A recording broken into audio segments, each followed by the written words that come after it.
মৰমৰ ছাত্ৰ-ছাত্ৰীসকল সকলোকে স্বাগতম জনাইছোঁ। সময় চাওঁ আহা। ঘড়ী তোমালোকে সকলোৱে ঘড়ী দেখিছা। ঘড়ীটোৱে কৈ শুনা টিক টিক টিক, সময় গৈছে উৰি ঠিক ঠিক ঠিক। এয়া ঘড়ীৰ এইডাল হৈছে মিনিটৰ কাঁটা আৰু এইডাল হৈছে ঘণ্টাৰ কাঁটা আৰু এডাল ছেকেণ্ডৰ কাঁটা থাকে। আমি এই দুডাল কাঁটা চাই সময় ক'ব পাৰোঁ, হয়নে? এতিয়া চোৱা, ঘড়ীটোৰ দুডাল কাঁটা আছে, তাৰে এডাল দীঘল। কোনডাল দীঘল? এই মিনিটৰ কাঁটাডাল দীঘল। আৰু এই যিটো ঘণ্টাৰ কাঁটা আছে, ঘণ্টাৰ কাঁটাডাল চুটি। এইডাল চুটি আৰু এই মিনিটৰ কাঁটাডাল দীঘল। এই দীঘল কাঁটাডাল হৈছে মিনিটৰ কাঁটা। এই দীঘলডাল হৈছে মিনিটৰ কাঁটা আৰু চুটিডাল ঘণ্টাৰ কাঁটা। এইডাল ঘণ্টাৰ কাঁটা। ঘণ্টাৰ কাঁটাডাল 9ত আছে, এয়া 9, আৰু মিনিটৰ কাঁটাডাল 12ত আছে। গতিকে ঘড়ীটোত কিমান বাজিছে? 9 বাজিছে। ঘণ্টাৰ কাঁটাডাল 9ত আছে আৰু মিনিটৰ কাঁটাডাল 12ত আছে। গতিকে সময় ইয়াত কিমান হৈছে বুলি ক'লে কি ক'বা? 9, কাৰণ ঘণ্টাৰ কাঁটাডাল 9ত আছে আৰু 12ত আছে মিনিটৰ কাঁটাডাল। তো সময় কিমান বাজিছে? 9 বাজিছে। কাষৰ ঘড়ীটোলৈ, এই ঘড়ীটোলৈ মন কৰা। কাষৰ ঘড়ীটোলৈ চোৱাচোন। যেতিয়া মিনিটৰ কাঁটাডাল 12ৰ পৰা 1ত পৰিছে, 12ৰ পৰা ই 1লৈ আহিলে, 1ত পৰিছে, তেতিয়া ঘণ্টাৰ কাঁটাডাল 9তকৈ সামান্য আগবাঢ়িছে। ই 9ৰ পোনে পোনে নাই, 9তকৈ সামান্য আগবাঢ়িছে। যিহেতু 12 আৰু 1ৰ মাজত 5টা সৰু ঘৰ থাকে। 12 আৰু 1ৰ মাজত, ইয়াৰ মাজত 5টা সৰু ঘৰ থাকে আৰু প্ৰতিটো সৰু ঘৰত 1 মিনিট হয়। সেয়েহে ঘড়ীটোত 9:05 হৈছে। 1 আৰু 12ৰ মাজত কেইটা সৰু সৰু ঘৰ থাকে? 5টা সৰু সৰু ঘৰ থাকে। এই ঘড়ীটোলৈ চোৱা। 12 আৰু 1, 12 আৰু 1ৰ মাজত কেইটা সৰু সৰু ঘৰ আছে? 1টা, 2টা, 3টা, 4টা, 5টা। তো ইয়াত 5 হৈছে, সেইকাৰণে কি ইয়াত 5 লিখি দিয়া হৈছে। ঠিক তেনেধৰণে প্ৰতিটো সংখ্যাৰ মাজতে কিমান মিনিট থাকে? 5 মিনিট। এতিয়া ইয়াৰ পৰা 5, 6, 7, 8, 9, 10, ইয়াত 10 মিনিট হ'ল। তেনেধৰণে 3লৈ আহিলে 11, 12, 13, 14, 15, ইয়াত কিমান মিনিট হ'ল? 15 মিনিট হ'ল। এনেধৰণে 5 মিনিট, এটা 3ৰ পৰা 4 কিমান মিনিট আছে? 5 মিনিট।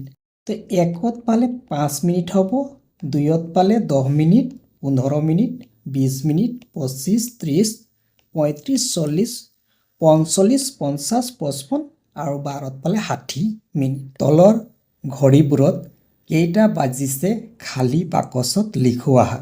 ইয়াত চোৱা, 10 বাজি ঘণ্টাৰ কাঁটাডাল আগবাঢ়িছে আৰু মিনিটৰ কাঁটাডাল ক'ত আছে? চোৱা, মিনিটৰ কাঁটাডাল ক'ত আছে? 8, আৰু ঘণ্টাৰ কাঁটাডাল 10তকৈ আগবাঢ়ি আছে, আগবাঢ়ি আছে।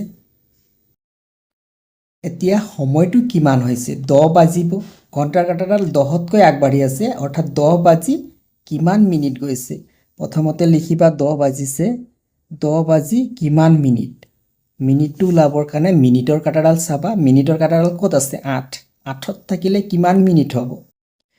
8ত থাকিলে 40 মিনিট হ'ব। গতিকে ইয়াত 40 লিখিবা। ই 10 বাজি 40 মিনিট। তাৰ পিছৰটো চোৱা, ঘণ্টাৰ কাঁটাডাল 3তকৈ অলপ আগবাঢ়ি আছে। ঘণ্টাৰ কাঁটাডাল, এইডাল ঘণ্টাৰ কাঁটা, ঘণ্টাৰ কাঁটাডাল 3ৰ পোনে পোনে নাই, 3তকৈ অলপ আগবাঢ়ি আছে। আৰু মিনিটৰ কাঁটাডাল 4ৰ পোনে পোনে আছে। গতিকে সময়টো কিমান হৈছে? চোৱা, 3 বাজিছে, 3 লিখিবা। 3 বাজি কিমান মিনিট গৈছে? 3তকৈ আগবাঢ়ি আছে মানে 3 বাজিছে, আৰু 3তকৈ কিমান পাৰ হৈছে? কিমান মিনিট? মিনিটৰ কাঁটাডাল চোৱা, 4, 4ত থাকিলে কিমান মিনিট হ'ব? 20 মিনিট। তো 20 লিখিবা। তাৰ পিছৰ ঘড়ীটোলৈ চোৱা যে ইয়াত 4টা বাজি পাৰ হৈছে আৰু মিনিটৰ কাঁটাডাল 6ৰ পোনে পোনে আছে। এয়া 4 বাজি পাৰ হৈছে, ঘণ্টাৰ কাঁটাডাল অলপ পাৰ হৈছে, 4 বাজি পেলাই পাৰ হৈছে, আৰু মিনিটৰ কাঁটাডাল কাৰ পোনে পোনে আছে? 6ৰ পোনে পোনে আছে। গতিকে তোমালোকে কি লিখিবা? 4 বাজিছে 4 বাজি কিমান পাৰ হৈছে 4 বাজি তো 4ৰ পোনে পোনে নাই নহয় পাৰ হৈ গৈছে তো কিমান পাৰ হৈছে কিমান মিনিট পাৰ হৈছে 6ৰ পোনে পোনে থাকিলে কিমান মিনিট হ'ব 30 মিনিট কাৰণ তোমালোকে জানা যে প্ৰতিটো ঘৰৰ মাজতে 5 মিনিট গতিকে ইয়াত আহিলে 5 10 15 20 25 30 30 মিনিট 4 বাজি 30 মিনিট লিখিবা 1 ঘণ্টাত কিমান মিনিট থাকে চাওঁ আহা ঘড়ীটোত মিনিটৰ কাঁটাডাল এপাক ঘূৰিবলৈ 1 ঘণ্টা লাগে মিনিটৰ কাঁটাডাল এপাক ঘূৰিবলৈ এয়া চোৱা ইয়াত এইডাল হৈছে মিনিটৰ কাঁটা এইডাল মিনিটৰ কাঁটা কোনডাল এইডাল মিনিটৰ কাঁটা এই মিনিটৰ কাঁটাডাল এপাক ঘূৰিবলৈ কিমান সময় লাগে 1 ঘণ্টা লাগে ইয়াত আছে মিনিটৰ কাঁটাডাল ই এপাক ঘূৰিলে এপাক সম্পূৰ্ণ এপাক মাৰিলে এই ঘণ্টাৰ কাঁটাডাল 3ৰ পৰা 4ত আহি যাব তাৰ মানে 1 ঘণ্টা হয় ঘড়ীৰ টোত মিনিটৰ কাঁটাডাল এপাক ঘূৰিবলৈ 1 ঘণ্টা লাগে ইয়াৰ পৰা এপাক ঘূৰিবলৈ 1 ঘণ্টা সময় লাগে প্ৰতি পাকত মিনিটৰ কাঁটাডালে 60টা সৰু ঘৰ পাৰ হৈ যায় এয়া মিনিটৰ কাঁটা আৰু এক পাক ঘূৰোতে কিমান ঘৰ পাৰ হৈ যায় এয়া চোৱা 5 ঘৰ 10 ঘৰ এনেকৈ কৰি কিমান ঘৰ পাৰ হৈ যায় 60 ঘৰ পাৰ হৈ যায় সৰু সৰু ঘৰ প্ৰতিটো সৰু ঘৰ পাৰ হ'বলৈ সময় লাগে 1 মিনিট প্ৰতিটো সৰু ঘৰ তাৰ মানে ইয়াৰ পৰা ইয়াত এই এটা সৰু ঘৰ পাৰ হ'বলৈ কিমান মিনিট সময় লাগে 1 মিনিট ইয়াৰ পৰা ইয়াত 2 মিনিট 3 মিনিট এনেকৈ এটা সৰু ঘৰ পাৰ হ'বলৈ 1 মিনিট সময় লাগে গতিকে 60টা সৰু ঘৰ ইয়াত কিমানটা সৰু ঘৰ আছে 60টা সৰু ঘৰ পাৰ হ'বলৈ কিমান মিনিট সময় লাগে 60 মিনিট সময় লাগে আৰু এই 60 মিনিট সময়টোৱে হৈছে 1 ঘণ্টা কাৰণ এপাক সম্পূৰ্ণ কৰিলে 60 মিনিট হৈ গ'ল 60 মিনিট হৈ যোৱাৰ লগে লগে 1 ঘণ্টা গতিকে তোমালোকে মনত ৰাখিবা 1 ঘণ্টা সমান 60 মিনিট বা 60 মিনিটত 1 ঘণ্টা এইটো কথা মনত ৰাখিবা তোমালোকে ঘণ্টাৰ কাঁটাডাল সম্পূৰ্ণ এপাক ঘূৰিবলৈ 12 ঘণ্টা সময় লাগে এয়া ঘণ্টাৰ কাঁটাডাল 12ৰ পৰা আকৌ এপাক এনেকৈ সম্পূৰ্ণ এপাক মাৰোতে কিমান ঘণ্টা লাগে 12 ঘণ্টা লাগে এপাকত সম্পূৰ্ণ এপাকত কিমান ঘণ্টা সময় লাগে 12 ঘণ্টা সময় লাগে গতিকে সম্পূৰ্ণ দুপাক ঘূৰিবলৈ 24 ঘণ্টা সময় লাগে ইয়াত এপাক ঘূৰিলে ঘণ্টা কাঁটাডাল এই কাঁটাডাল এপাক সম্পূৰ্ণ ঘূৰিলে আকৌ এপাক ঘূৰিলে কেই ঘণ্টা হ'ব 24 ঘণ্টা আৰু 24 ঘণ্টা হ'লে কিমান হয় এদিন হয় এইটো কথা মনত ৰাখিবা তাৰপিছত চোৱা শিক্ষামূলক ভ্ৰমণ প্ৰধান শিক্ষয়িত্ৰী বাইদেৱে দেওবাৰে গুৱাহাটীলৈ যাবলগীয়া শিক্ষামূলক ভ্ৰমণটোৰ বিষয়ে এনেকৈ ক'লে আমি দেওবাৰে ৰাতিপুৱা 7:30 বজাত মঙ্গলদৈৰ পৰা গুৱাহাটীলৈ যাত্ৰা আৰম্ভ কৰিম 2 ঘণ্টা পাছত আমি গুৱাহাটীৰ আঞ্চলিক বিজ্ঞান কেন্দ্ৰ পাম 2 ঘণ্টা সময় তাত কটাই আমি শ্ৰীমন্ত শংকৰদেৱ কলাক্ষেত্ৰলৈ যাম তালৈ গৈ পাবলৈ আমাক 30 মিনিট সময় লাগিব তাত 1 ঘণ্টা 30 মিনিট সময় কটাই আমি তাৰকা গৃহলৈ যাম তালৈ গৈ পাবলৈ 1 ঘণ্টা সময় লাগিব তাত 45 মিনিট সময় কটাই আমি ঘৰলৈ উভতিম তো ইয়াত সময় চোৱা কেনেকৈ কি দিয়া আছে ক'ত কিমান সময় কটাব তালিকাত লিখিব লাগিব ভ্ৰমণ কৰা ঠাইত আঞ্চলিক বিজ্ঞান কেন্দ্ৰ প্ৰথম ক'ত যাব গুৱাহাটী আঞ্চলিক বিজ্ঞান কেন্দ্ৰলৈ যাব তো আঞ্চলিক বিজ্ঞান কেন্দ্ৰলৈ উপস্থিত কেইটা বজাত হ'ব ওলাব 7:30 বজাত মঙ্গলদৈৰ পৰা ওলোৱাৰ পাছত 7:30 মঙ্গলদৈৰ পৰা ওলালে 2 ঘণ্টাৰ পাছত আঞ্চলিক বিজ্ঞান কেন্দ্ৰ পাব তাৰমানে কেইটা বজাত পাব 2 ঘণ্টা 7:30 2 ঘণ্টা পিছত কিমান বাজিব 9:30 অৰ্থাৎ উপস্থিত কেইটা বজাত হ'ব বিজ্ঞান কেন্দ্ৰত 9:30 বজাত তাৰপিছত চোৱা 2 ঘণ্টা সময় তাত কটাই 2 ঘণ্টা সময় কটাব তেতিয়াহ'লে 9:30 পালে 2 ঘণ্টা সময় বিজ্ঞান কেন্দ্ৰত থাকিব তাৰমানে 9:30 10:30 11:30 অৰ্থাৎ 2 ঘণ্টা সময় হ'লে 11:30 হ'ব আঞ্চলিক বিজ্ঞান কেন্দ্ৰৰ পৰা ওলোৱাৰ সময়টো প্ৰস্থানৰ সময়টো গতিকে ৰাতিপুৱা 9:30 বিজ্ঞান কেন্দ্ৰত উপস্থিত হ'ল আৰু 2 ঘণ্টা সময় কটোৱাৰ পাছত তাৰ পৰা ওলাব অৰ্থাৎ ৰাতিপুৱা কেইটা বজাত ওলাব 11:30 বা 11:30 বজাত তাৰ পৰা ওলাব কিমান সময় তাত কটালে দৰ্শন কৰাৰ সময়টো কিমান 2 ঘণ্টা তাৰপিছত 2 ঘণ্টা সময় কটাৰ পিছত ক'লৈ গ'ল চোৱা শ্ৰীমন্ত শংকৰদেৱ কলাক্ষেত্ৰলৈ যাব তো কেইটা বজাত ওলাব তাৰপিছত 11:30 ওলালে তাৰপিছত তালৈ গৈ পাওঁতে অৰ্থাৎ কলাক্ষেত্ৰলৈ গৈ পাওঁতে কিমান মিনিট সময় লাগিব 30 মিনিট সময় লাগিব 30 মিনিট সময় লাগিব তো 11:30 ওলালে 30 মিনিট সময়ৰ পাছত অৰ্থাৎ আধা ঘণ্টাৰ পিছত ক'ত পাবগৈ কলাক্ষেত্ৰ শংকৰদেৱ কলাক্ষেত্ৰ পাব তেতিয়া সময়টো কিমান হ'ব উপস্থিত হোৱাৰ সময় আধা ঘণ্টাৰ পিছত 11:30 ওলালে আধা ঘণ্টাৰ পিছত কলাক্ষেত্ৰ পালেগে তো তেতিয়া সময়টো কিমান হ'ব তাত উপস্থিত হোৱাৰ সময়টো দুপৰীয়া 12টা বাজিব কাৰণ 11:30 পিছত আধা ঘণ্টাৰ পিছত 12টা হ'ব 12টা বজাত উপস্থিত হ'ল কলাক্ষেত্ৰত তাৰপিছত চোৱা কি লিখা আছে তালৈ গৈ পাবলৈ আধা ঘণ্টা সময় লাগিব অৰ্থাৎ 12টা বজাত উপস্থিত হ'ল তাত 1 ঘণ্টা 30 মিনিট সময় কটাই আমি তাৰকা গৃহলৈ যাম তাৰ মানে কলাক্ষেত্ৰত কিমান সময় থাকিব 1 ঘণ্টা 30 মিনিট দুপৰীয়া 12টা বজাত পালে তাত 1 ঘণ্টা 30 মিনিট সময় কটালে তো 1 ঘণ্টা 30 মিনিট সময় কটালে কিমান বাজিব আবেলি 1:30 অৰ্থাৎ 1:30টা সময় হ'ব আৰু ইয়াত দৰ্শন কৰা বা সময় কটোৱা কলাক্ষেত্ৰত কিমান সময় কটালে 1 ঘণ্টা 30 মিনিট সময় কটাব তাৰপিছত 1 ঘণ্টা 30 মিনিট কটোৱাৰ পাছত কলাক্ষেত্ৰৰ পৰা ক'লৈ যাব তাৰকা গৃহলৈ যাব তালৈ গৈ পাবলৈ 1 ঘণ্টা সময় লাগিব এতিয়া ইয়াৰ পৰাতো প্ৰস্থান কৰিলে ক'ৰ পৰা কলাক্ষেত্ৰৰ পৰা 1:30 বজাত প্ৰস্থান কৰিলে কিন্তু তাৰকা গৃহ 1 ঘণ্টাৰ পাছতহে পাব তো 1 ঘণ্টাৰ পাছত হ'লে 1:30টাৰ পিছত 1 ঘণ্টাৰ পিছত হ'লে কিমান সময় 1:30 বাজিছে 1:30টাত প্ৰস্থান কৰিলে কলাক্ষেত্ৰৰ পৰা আৰু তাৰকা গৃহ 1 ঘণ্টাৰ পাছত পাব গতিকে ইয়াত 1:30টা বাজিছে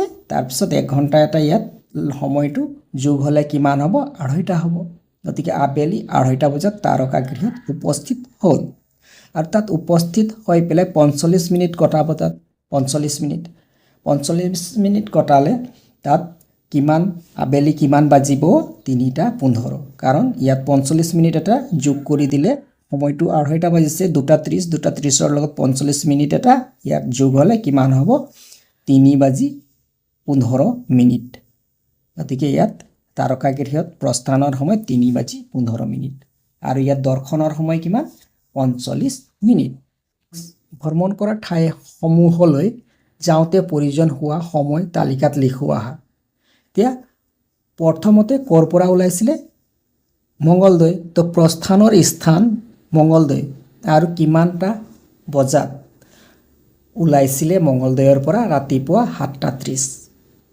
আৰু উপস্থিত হৈছিলগৈ ক'ত আঞ্চলিক বিজ্ঞান কেন্দ্ৰ কিমান বজাত 9:30 গতিকে মঙ্গলদৈৰ পৰা আঞ্চলিক বিজ্ঞান কেন্দ্ৰ পাওঁতে এই যাত্ৰাটোৰ বাবে কিমান সময় প্ৰয়োজন হ'ল 2 ঘণ্টা তাৰপিছত আঞ্চলিক কেন্দ্ৰৰ পৰা কলাক্ষেত্ৰলৈ গ'ল আঞ্চলিক বিজ্ঞান কেন্দ্ৰত কিমান বজাত ওলাইছিলে ৰাতিপুৱা 11:30 আৰু শ্ৰীমন্ত শংকৰদেৱ কলাক্ষেত্ৰত দুপৰীয়া কেইটা বজাত পাইছিলে 12টা বজাত গতিকে 11:30টাত ওলালে 12টাত পালে কিমান সময় ল'লে যাত্ৰাত 11:30টাৰ পৰা 12টা গতিকে 30 মিনিট সময় ল'লে তাৰপিছত শ্ৰীমন্ত শংকৰদেৱ কলাক্ষেত্ৰ আবেলি 1:30টা বজাত প্ৰস্থান কৰিলে তাৰ পৰা আৰু তাৰকা গৃহত কেইটা বজাত পালে 2:30 2:30 পালে গতিকে এই যাত্ৰাত কিমান সময় ল'লে 1 ঘণ্টা সময় ল'লে 1:30টাৰ পৰা 2:30টা অৰ্থাৎ 1 ঘণ্টা সময় ল'লে মুঠ কিমান ঘণ্টা হয় লিখোৱা আহা ৰাতিপুৱা 5 বজাৰ পৰা আবেলি 5 বজালৈ ৰাতিপুৱা ইয়াত চোৱা ৰাতিপুৱা 5 বজাৰ পৰা আবেলি কিমান বজালৈ 4 বজালৈ আবেলি 4 বজালৈ 5 বজাৰ পৰা এনেকৈ এপাক ঘূৰি ক'লৈ আহিলে 4 বজালৈ তো আবেলি 5 বজাৰ পৰা ৰাতিপুৱা 5 বজাৰ পৰা আবেলি 4 বজালৈ এপাক সম্পূৰ্ণ কৰিলে কিমান 5ৰ পৰা ঘূৰি আহি 5 পালে কিমান ঘণ্টা হ'ব 12 ঘণ্টা হ'ব এপাক সম্পূৰ্ণ কৰিলে কিন্তু এপাক সম্পূৰ্ণ কৰা নাই এঘৰ কম আছে 4ত আছে গতিকে 12 ঘণ্টা নহ'ব 12তকৈ 1 ঘণ্টা কমিব কিমান হ'ব 11 ঘণ্টা ৰাতিপুৱা 5 বজাৰ পৰা আবেলি 4 বজালৈ হ'ব কিমান ঘণ্টা 11 ঘণ্টা সন্ধিয়া 6 বজাৰ পৰা পাছদিনা ৰাতিপুৱা 6 বজালৈ সন্ধিয়া 6 বজাৰ পৰা ইয়াত চোৱা সন্ধিয়া 6 বজাৰ পৰা কি কৈছে সন্ধিয়া 6 বজাৰ পৰা 5 দিনা ৰাতিপুৱা সন্ধিয়া 6 বজাৰ পৰা 5 দিনা এনেকৈ গ'ল মাজনিশা 12টা বজা ৰাতি হ'ল আকৌ এনেকৈ আহি নেক্সট 5 দিনাখন ৰাতিপুৱা 6টা বাজিলে তো এপাক সম্পূৰ্ণ হ'ল এপাক সম্পূৰ্ণ হ'লে কিমান হ'ব 12 ঘণ্টা ৰাতিপুৱা 6 বজাৰ পৰা 5 দিনা ৰাতিপুৱা 6 বজাৰ ৰাতিপুৱাৰ পৰা ৰাতিপুৱা 6 বজাৰ পৰা ৰাতিপুৱা 6 বজালৈকে ধৰা ইয়াত ৰাতিপুৱা হ'ল এনেকৈ এপাক ঘূৰি তাৰপিছত সন্ধিয়া 6 বজা আকৌ এপাক ঘূৰিলে ৰাতিপুৱা হ'ব গতিকে 2 পাক হ'ব ৰাতিপুৱাৰ পৰা ৰাতিপুৱা 2 পাক হ'ব 2 পাক হ'লে সম্পূৰ্ণ 2 পাক হ'লে কি হ'ব 24 ঘণ্টা নিম্নলিখিত প্ৰতিটো কামৰ বাবে কিমান মিনিট বা ঘণ্টা বা দিনৰ প্ৰয়োজন হয় অনুমান কৰি তালিকাখন লিখোৱা কাৰ্য প্ৰয়োজনীয় সময় অনুমান কৰি তোমালোকে লিখিবা মই জাস্ট এটা উদাহৰণৰ কাৰণে লিখি দিছোঁ দাঁত ঘঁহা 2 মিনিট গা ধোৱা 15 মিনিট ভাত খোৱা 15 মিনিট ঘৰৰ পৰা বিদ্যালয়লৈ যোৱা 25 মিনিট ওচৰত থাকিলে তোমালোকৰ কম লাগিব দূৰত থাকিলে বেছি লাগিব গতিকে বেলেগ বেলেগ হ'ব মা দেউতাক সহায় কৰা 45 তোমাৰ মায়ে ভাত ৰন্ধা 1 ঘণ্টা 30 মিনিট বা 1.5 ঘণ্টা ব্যায়াম কৰা 30 মিনিট তোমাৰ পঢ়া 2 ঘণ্টা এনেধৰণে অনুমানত এটা সময়বিলাক লিখি দিয়া হৈছে তোমালোকে নিজে কিমান সময় লাগে সেইমতে তোমালোকৰ সময়বিলাক লিখিবা তলত দিয়া সময়বোৰৰ ভিতৰত তোমালোকে কি কি কাম সম্পূৰ্ণ কৰিব পাৰিবা লিখা সময় আৰু কাম 5 মিনিটত কি কৰিব পাৰিবা সেই কামটো লিখিব লাগে ধৰা চাহ খোৱা কামটো কৰিব পাৰোঁ আমি গতিকে চাহ খোৱা বুলি লিখিছোঁ তোমালোকে অন্য আৰু যিকোনো কাম লিখিব পাৰিবা 10 মিনিটত গা ধোৱা 15 মিনিটত খাদ্য খাবলৈ 30 মিনিটত বিদ্যালয় যাবলৈ 1 ঘণ্টা পঢ়িবলৈ এনেধৰণে উদাহৰণ কেইটামান দেখুৱাই দিয়া হৈছে কামৰ তোমালোকে বেলেগ কাম কেইটা লিখিব পাৰিবা নিজে কৰা কিমান সময় লাগে সেই সময়টো চাই পেলাই ক্ৰিয়াকলাপ এটা দিছে চোৱা আমাৰ দৈনন্দিন জীৱনৰ কাম কাজ কৰোঁতে কম সময় আৰু বেছি সময় লগা কামবোৰ তালিকাভুক্ত কৰোৱা কম সময়ত হোৱা কাম আৰু বেছি সময় লগা কাম কোঠালি এটা পৰিষ্কাৰ কৰা আৰু ঘৰৰ আটাইবোৰ কোঠালি পৰিষ্কাৰ কৰা এটা কোঠালিত কম সময় আটাইবোৰ কোঠালিত পৰিষ্কাৰ কৰা বেছি সময় ৰুমাল এখন ধোৱা কম সময় বিদ্যালয়ৰ ইউনিফৰ্ম ধোৱা স্কুলৰ ইউনিফৰ্ম ধোৱাটো বেছি সময় বটল এটা পানীৰে ভৰ্তি কৰাটো বটল এটা কম সময় যদি টেংকি এটা ভৰ্তি কৰিব লগা হয় বেছি সময় চাইকেল এখন ধুবলৈ হ'লে কম সময় গাড়ী এখন ধোৱা বেছি সময় গতিকে কম সময় বেছি সময় ক'ত লাগে তাৰ এটা ক্ৰিয়াকলাপ তোমালোকে কৰিবা তলৰ সময়বোৰ 12 ঘণ্টীয়া ঘড়ীৰ হিচাপত লিখোৱা তলৰ সময়বোৰ 24 ঘণ্টীয়া ঘড়ীৰ হিচাপত লিখোৱা যে 8:30 AM যদি AM থাকে 24 ঘণ্টীয়া ঘড়ীটোৰ সময়টো একেই হ'ব 24 ঘণ্টীয়া ঘড়ীত আমি কেতিয়াও AM PM নিলিখোঁ গতিকে ইয়াত এই সময়টোৱে লিখা হ'ল তাৰপিছত 11:45 ইয়াক 24 ঘণ্টীয়া ঘড়ীত কিমান লিখিবা তোমালোকে 11:45 এয়া তাৰপিছত 1:50 এইটো 24 ঘণ্টীয়া ঘড়ীত AM থাকিলে তোমালোকে একো সলনি কৰিব নালাগে যিটো আছে সেইটোৱে লিখি দিবা খালি লিখোতে AM যিটো লিখা আছে সেইটো নিলিখিবা ইয়াত কিমান বাজিছে 1:50 3:40 ইয়াতো একে লিখিবা AM আছে গোটেইকেইটাই AM আছে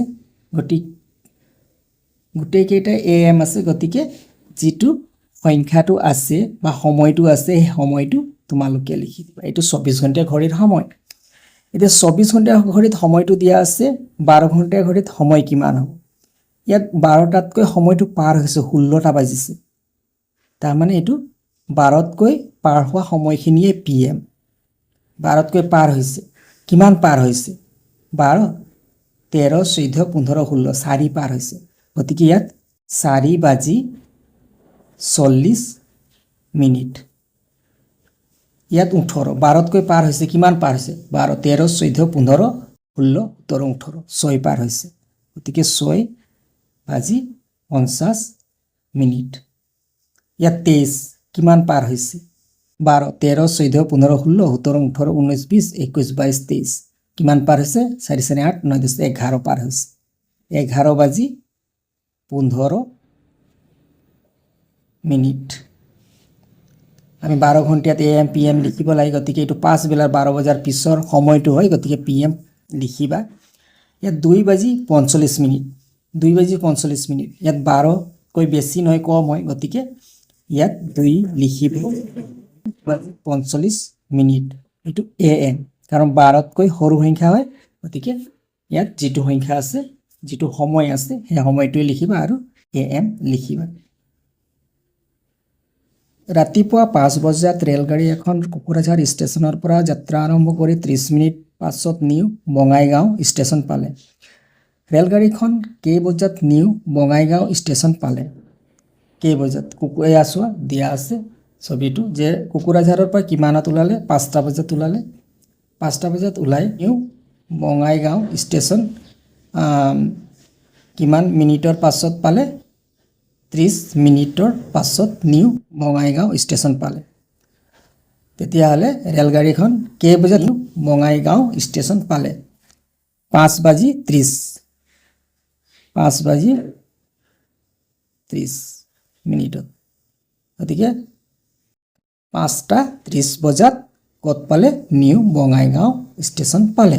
আকৌ ৰেলগাড়ীখনে নিউ বঙাইগাঁও ষ্টেচনৰ পৰা 1 ঘণ্টা 5 মিনিট পাছত বৰপেটা ৰোড ষ্টেচন পালে। বৰপেটা ৰোড ষ্টেচন পালে কিমান মিনিট? 1 ঘণ্টা 5 মিনিটৰ পাছত। তেতিয়াহ'লে ৰেলগাড়ীখনে কেই বজাত বৰপেটা ৰোড ষ্টেচন পালে? ইয়াত আকৌ 1 ঘণ্টা আৰু 5 মিনিট এটা ইয়াত সময়টো যোগ কৰিব লাগিব। ইয়াত পাইছিলে, অৰ্থাৎ নিউ বঙাইগাঁও ষ্টেচন পাইছিলে 5:30ত। 1 ঘণ্টা সময় যদি ইয়াত যোগ কৰি দিওঁ, তেতিয়াহ'লে 5:30ৰ 1 ঘণ্টা সময় যোগ কৰিলে 6:30। 6:30ৰ লগত 5 মিনিট এটা যোগ কৰি দিলে 35, অৰ্থাৎ 6:35ত বৰপেটা ৰোড ষ্টেচন পালে। তাৰপিছত আকৌ ৰেলগাড়ীখনে বৰপেটা ৰোড ষ্টেচনৰ পৰা গৈ 7:40 বজাত নলবাৰী ষ্টেচন পালে। 7:40 বজাত নলবাৰী ষ্টেচন পালে। বৰপেটা ৰোড ষ্টেচনৰ পৰা নলবাৰী ষ্টেচন পাবলৈ কিমান সময় লাগিল? এয়া চোৱা, ইয়াত 6:35ত ওলাইছিলে আৰু 7:40ত পালে। 6:35, ইয়াত যদি 1 ঘণ্টা যোগ কৰি দিওঁ, তেতিয়াহ'লে 6:35 7:35 হৈ যাব। 7:35 1 ঘণ্টা যোগ কৰিলে। আকৌ ইয়াত 5 মিনিট এটা বেছি লৈছে। নহ'লে তোমালোকে এই ধৰণে কৰিব পাৰা। 7:40 বাজিছে, আকৌ 6:30ত ওলাইছিলে, তো 6:30ত ওলাইছিলে। ইয়াত 6:35ত ওলাইছিলে, 6:35ত ওলাইছিলে 6:35। গতিকে ইয়াত 40 মিনিটৰ পৰা 35 মিনিট গ'লে কিমান মিনিট থাকিলে? 5 মিনিট। 5 মিনিট থাকিলে। আৰু ইয়াত কিমান সময় লাগিলে? 7 ঘণ্টাৰ পৰা 1 ঘণ্টা, 7 ঘণ্টাৰ পৰা 6 ঘণ্টা গ'ল 1 ঘণ্টা। তো ইয়াত কিমান সময় লাগিল? 1 ঘণ্টা 5 মিনিট। কিমান সময় লাগিলে? 1 ঘণ্টা 5 মিনিট সময় লাগিলে। ৰেলগাড়ীখনে নলবাৰী ষ্টেচনৰ পৰা 2 ঘণ্টা 10 মিনিট সময় যোৱাৰ পাছত গুৱাহাটী ষ্টেচন পালে। ৰেলগাড়ীখনে গুৱাহাটী ষ্টেচন কেই বজাত পালে? গুৱাহাটী ষ্টেচন কেই বজাত পালে? ইয়াত সময় কিমান লাগিলে? 2 ঘণ্টা 10 মিনিট নলবাৰীৰ ষ্টেচনৰ পৰা। নলবাৰী ষ্টেচনৰ পৰা 2 ঘণ্টা 10 মিনিট সময় যোৱাৰ পাছত, ইয়াত অৰ্থাৎ 7:40 হৈছে 2 ঘণ্টা সময় যোৱাৰ পাছত। ইয়াত 2 ঘণ্টা সময়, 2 ঘণ্টা 10 মিনিটটো যোগ কৰি দিবা। যোগ কৰি দিলে ইয়াত মিনিট 40 আৰু ইফালে 10 মিনিট। কিমান মিনিট হ'ল? 50 মিনিট হ'ল। 50 মিনিট হ'ল। আৰু ইয়াত 7 8 9, অৰ্থাৎ 9:50 মিনিট। 9:50 বজাত ক'ত পালে? গুৱাহাটী ষ্টেচন। অৰ্থাৎ ৰাতিপুৱা 9:50 বজাত গুৱাহাটী ষ্টেচন পালে। তলত উল্লেখ কৰা বস্তুসমূহৰ উৎপাদনৰ আৰু ম্যাদ উকলাৰ তাৰিখবোৰ চাই তালিকাখন পূৰ কৰা। সামগ্ৰীসমূহৰ আমি উৎপাদনৰ তাৰিখ আৰু ম্যাদ উকলাৰ তাৰিখটো চোৱাটো প্ৰয়োজন, কিয়নো কিছুমান বস্তু যিটো ডেট দিয়া থাকে ম্যাদ উকলাৰ, সেই তাৰিখটো উকলা বস্তুত সেই তাৰিখটো ম্যাদ উকলা বস্তুবোৰ আমি ব্যৱহাৰ কৰিব নালাগে, কিয়নো তেনে বস্তুবোৰ ব্যৱহাৰ কৰিলে আমাৰ ক্ষতি সাধন হ'ব পাৰে। গতিকে আমি বস্তু কিনাৰ আগতে ম্যাদ উকলাৰ তাৰিখটো চাই ল'ব লাগে। যেনেকৈ ঘিউৰ বটলত উৎপাদনৰ তাৰিখটো দিয়া আছে, কেতিয়া উৎপাদন কৰা হৈছে, আৰু ম্যাদ উকলাৰ তাৰিখটো দিয়া হৈছে, আমি কিমান তাৰিখৰ ভিতৰত আমি ব্যৱহাৰ কৰিব পাৰিম। আৰু এই ডেটটো যদি পাৰ হৈ যায়, তাৰিখটো পাৰ হৈ যায়, তেতিয়াহ'লে সেই বস্তুটো আমি ব্যৱহাৰ কৰিব নালাগে। গতিকে যিকোনো বস্তু এটা ব্যৱহাৰ কৰাৰ আগতে বস্তুটোৰ এই দুটা তাৰিখ চাই ল'বা। ম্যাদ উকলাৰ তাৰিখটো সকলো সময়তে চাবা। এইটো যদি ম্যাদ উকলি যায় তেন্তে তেনে বস্তু আমি ব্যৱহাৰ কৰিব নালাগে।